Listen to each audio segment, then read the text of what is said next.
నమస్తే, welcome to special drive. నేను రాజశేఖర్. హైదరాబాద్లోని గాంధీ భవన్ వేదికగా మల్లు రవి అధ్యక్షతన క్రమశిక్షణ కమిటీ సమావేశం కొనసాగుతోంది. వరంగల్ ఇష్యూపై వివరణ ఇచ్చేందుకు కొండా మురళి గాంధీ భవన్కు వచ్చారు. కాగా వరంగల్ జిల్లాలో కొండా మురళి ఇటీవల చేసిన వ్యాఖ్యలపై ఆ జిల్లాకు చెందినటువంటి ఆయన వ్యతిరేక వర్గం అధిష్టానానికి ఫిర్యాదు చేసింది. ఈ ఫిర్యాదుపై కొండా మురళి కూడా క్రమశిక్షణ సంఘం ముందు హాజరై ఇప్పటికే తన వాదనను కూడా వినిపించారు. తాజాగా మురళి అంశంపై క్రమశిక్షణ సంఘం సమావేశంలో నిర్ణయం తీసుకునే అవకాశం ఉంది. ఈ కమిటీలో జడ్చర్ల ఎమ్మెల్యే అనిరుద్ధ్ రెడ్డి, ఎమ్మెల్యే కోమటిరెడ్డి రాజగోపాల్ రెడ్డి అంశం కూడా చర్చకు వస్తుందని సమాచారం. ఇక కొండా మురళి, రాజగోపాల్ రెడ్డి వ్యవహారంపై కూడా ఈ సమావేశంలో ఏ విధమైన నిర్ణయాలు తీసుకోబోతున్నారన్న అంశంపై రాజకీయ వర్గాల్లో ఆసక్తి నెలకొంది.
హైదరాబాద్లోని గాంధీ భవన్ వేదికగా మల్లు రవి అధ్యక్షతన క్రమశిక్షణ కమిటీ సమావేశం కొనసాగుతుంది. వరంగల్ ఇష్యూపై వివరణ ఇచ్చేందుకు కొండా మురళి గాంధీ భవన్కు వచ్చారు. కాగా వరంగల్ జిల్లాలో కొండా మురళి ఇటీవల చేసిన వ్యాఖ్యలపై ఆ జిల్లాకు చెందినటువంటి వ్యతిరేక వర్గం అధిష్టానానికి ఫిర్యాదు చేసింది. ఈ నేపథ్యంలోనే కొండా మురళి అంశం కీలకంగా పోతుంది.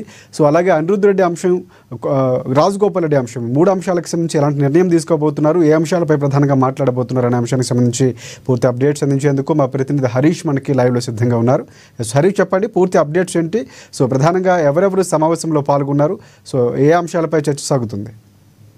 రైట్ రాజశేఖర్, గాంధీ భవన్లో క్రమశిక్షణ కమిటీ సమావేశం కొనసాగుతూ ఉన్నది. ఇక క్రమశిక్షణ committee chairman MP Mallu Ravi అధ్యక్షతన సమావేశం కొనసాగుతుంది. ఇక ప్రధానంగా ఈ సమావేశానికి సంబంధించి కూడా క్రమశిక్షణ కమిటీ ముందు ఏదైతే కొండా మురళికి సంబంధించి కూడా హాజరయ్యారు. వరంగల్కి సంబంధించి కూడా ఎమ్మెల్యేల పైన కూడా ఆయన గతంలో వ్యాఖ్యలు చేయడం జరిగింది. ఇక దురుసుగా ప్రవర్తించారు, దుర్భాషలు అన్నట్టుగా కూడా వరంగల్ ఎమ్మెల్యేలంతా కూడా ఆయన పైన చర్యలు తీసుకోవాలని క్రమశిక్షణ కమిటీ చైర్మన్కి మల్లు రవికి ఫిర్యాదు చేయడం జరిగింది. ఈ అంశం పైన కూడా ఇప్పటికే ఒకసారి క్రమశిక్షణ కమిటీ సమావేశం జరిగింది. దాంతోపాటుగా ఇక ఇన్ఛార్జ్ మీనాక్షి నటరాజన్ కూడా దీనిపైన ఆరా తీశారు.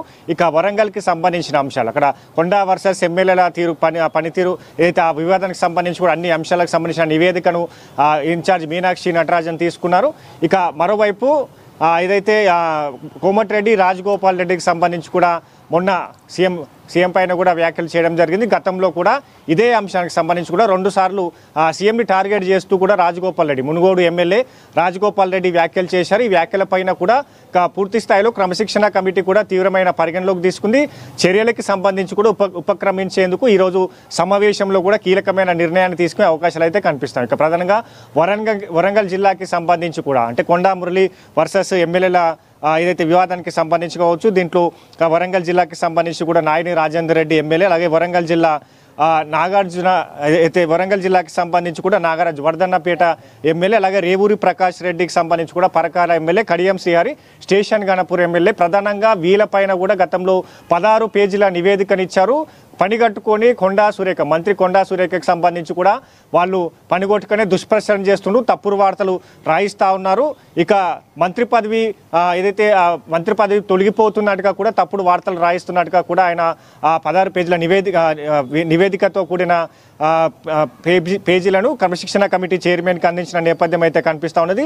ఇక ప్రధానంగా కొండా సురేఖ విషయంలో సంబంధించి కావచ్చు, దీంట్లో కడియం శ్రీహరి, గండా సత్యనారాయణ, వేం నరేందర్ రెడ్డి, రేవూరి ప్రకాష్ రెడ్డి, ఇక వీళ్ళపైన కూడా ఆయన పలు కారణాలు చూపిస్తూ కూడా నివేదికలో ఏదైతే క్రమశిక్షణ కమిటీకి అలాగే ఇన్ఛార్జ్ మీనాక్షి నటరాజన్కి అందించిన నేపథ్యం అయితే కనిపిస్తూ ఉన్నది. దాంట్లో ప్రధానంగా నియోజకవర్గానికి సంబంధించి రేవూరి ప్రకాష్ రెడ్డి నియోజకవర్గానికి సంబంధించి కూడా తన ఏదైతే ఇన్వాల్వ్ అవుతున్నాడో నియోజకవర్గ సంబంధించిన కార్యకర్తలను ఇబ్బంది పెడుతున్నట్టుగా కూడా గతంలో పేర్కొనడం జరిగింది. దాంతోపాటుగా స్టేషన్ గణపూర్ ఎమ్మెల్యేకి సంబంధించి కూడా కడియం శ్రీహరి అక్కడ ఉన్న ఇన్ఛార్జీలను ఇబ్బంది పెడుతున్నాడు.